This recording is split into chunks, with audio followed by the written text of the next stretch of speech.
I'm a black girl raised in a white world because my mother didn't think being black was enough. When your skin is dark and your hair is coarse, well, let's just say it's better to be well-spoken. My cousins grew up on the other side of the tracks, and although we share the same blood, I always felt different.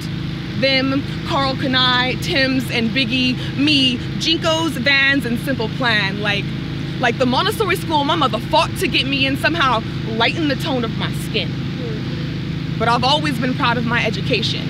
Even when my cousins used it as a way to break me down, teased me for the way I pronounce every syllable, mocked me because when I walked my booty failed to jiggle, taught me to throw them hands by playing monkey in the middle, but little did I know those long weekends at Auntie's house would strengthen my backbone, create a dynamic inside me all its own. I speak in complete sentences and don't often use broken English. I have a small waist and not much shape to my fully developed body. My cocoa complexion, the envy of their porcelain reflections.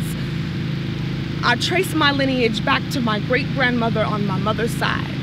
She calls me punky, prefers to live alone. The sun glistens off the silver speckles in her hair, and I'm reminded that she is my last connection to the roots of our family tree, the history of our people ripped away and replaced by the false idol of a white god. They taught us to fear what they did not understand, took us from our land and forced our babies to be birthed and raised in an environment with no culture of their own. Little black children grew up never being told of the royalty they derive from. Woo.